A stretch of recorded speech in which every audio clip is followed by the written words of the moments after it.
tech cloud service. We're gonna learn AWS, and AWS stands for Amazon Web Services.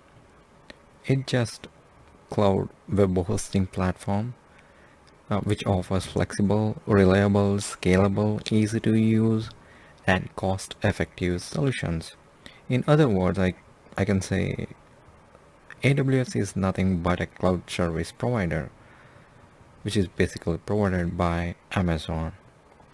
This allows you to develop an application without worrying about any of hardware, network, databases, any other physical infrastructure you need to run an application. For example, I have an application or I have to develop an application for my business. So what I need a lot of servers, databases, and other infrastructure. And I need to rent a data center. So I need to buy servers, as I said, routers,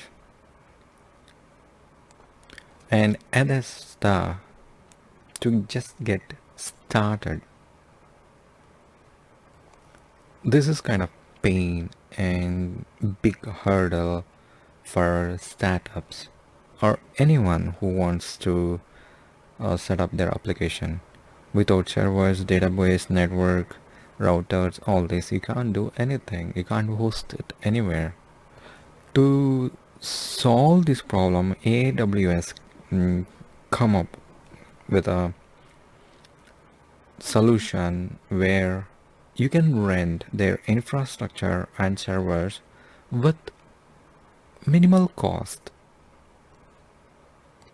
You can rent their VMs, you can rent their databases, whatever you want to host your application. All the services are available in AWS. It's always pay as you use.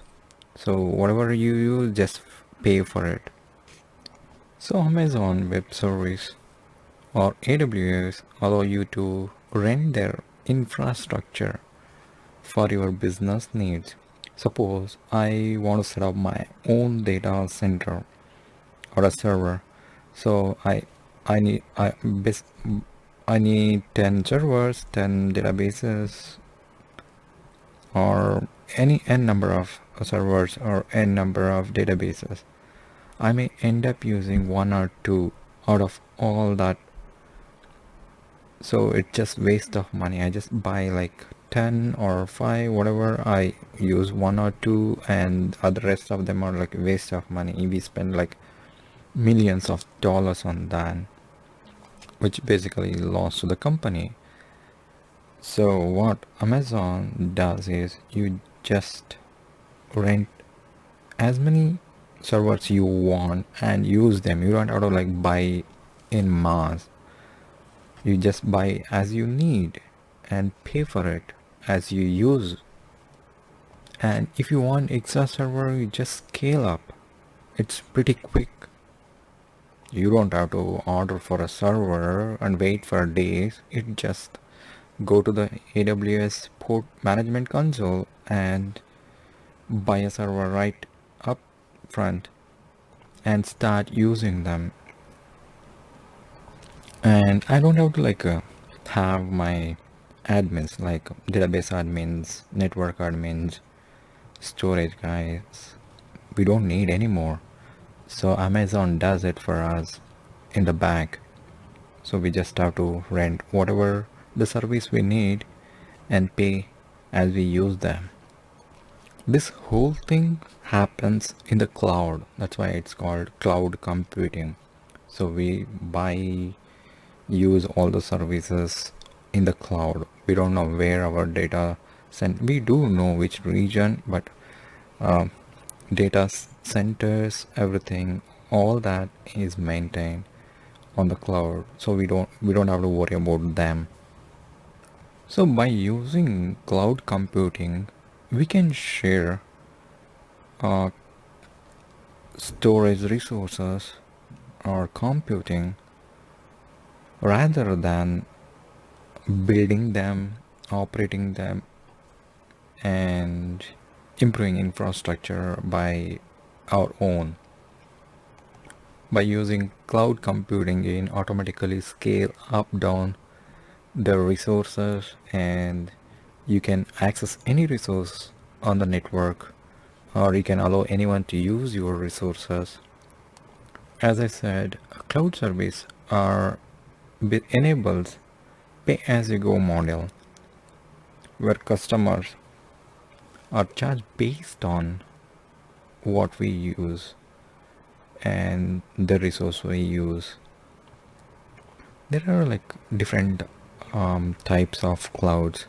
I can have my private, public, or hybrid cloud. As I said, private cloud, public cloud, hybrid cloud. These are a type of cloud computing. So let's see what is private cloud. It's basically not shared with any other organization, anyone. It's private to the company or the users which are allowed to use it. Public is like public domain. You can allow anyone to use it. So hybrid is kind of both private and public. And then this leads us to talk about cloud service model, which are basically three types of service models in cloud. One is IaaS, PaaS, SaaS. So IaaS is infrastructure as a service, PaaS is platform as a service, and SaaS is software as a service. In infrastructure as a service, we are managing operating system, middleware, runtime data application. We can do anything. So basically we are renting a virtual machine, installing whichever the operating system we want, middlewares, runtimes, and database, whatever I want to use, application, whichever I want to host. So everything is maintained by us. So that is infrastructure as a service. When it comes to platform as a service, so everything other than application and data is maintained by Amazon. So I have an application, I have a database, I just want some virtual machine to host it, so I can go with platform as a service. I just host my application and database, whatever I want. So I'm responsible to maintain those two. The rest is managed by Amazon. So the other one is software as a service. So I just want to use some software on the fly. Suppose I want to use some Tally or Excel for a few days. So I can just rent that software and use it and get rid of it. You don't have to buy a Excel software or Tally software for a few days. You just can use it on the cloud in Amazon Web Service and pay for it instead of keeping it for years and paying for license, everything. So here you can see infrastructure as service, compute, storage, network, everything is managed by Amazon, and above all we can maintain our own. So when it comes to platform, this whole part is maintained by Amazon or whoever the provider. So the application is maintained and the database is maintained by us. When it comes to application as a service, everything is maintained by AWS. We just use whichever software you want. So what are the advantages of AWS or cloud computing? Cost efficient, reliable, unlimited storage, backup and recovery, they do it, easy to access all information. So these are some of the companies which basically uses AWS, Netflix, Expedia, Zillow, Realtor, Adobe, Airbnb. This is just an example. There are thousands of companies and millions of users rely on AWS. This is all about AWS. So let's see how to create AWS account.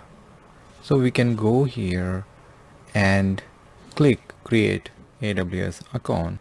So that brings us to sign up AWS account with user email address and password. I can fill in all this info as required and continue to next step.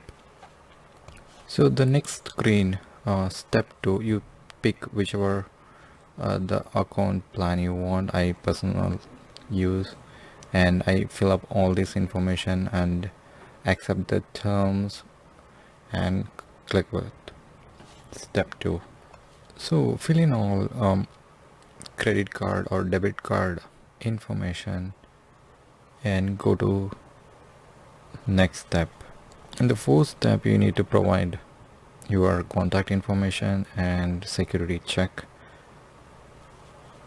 Then it will ask you to confirm your identity by sending PIN through SMS. I have filled all the information and completed all the steps, so now I have an option to select which plan I want. Basic support. I usually go with basic support, which is free version of AWS, instead of going with the developer or business. So I can go ahead with a complete sign up. This is all about AWS and the types of cloud computing and the models and how we create AWS account. Thank you.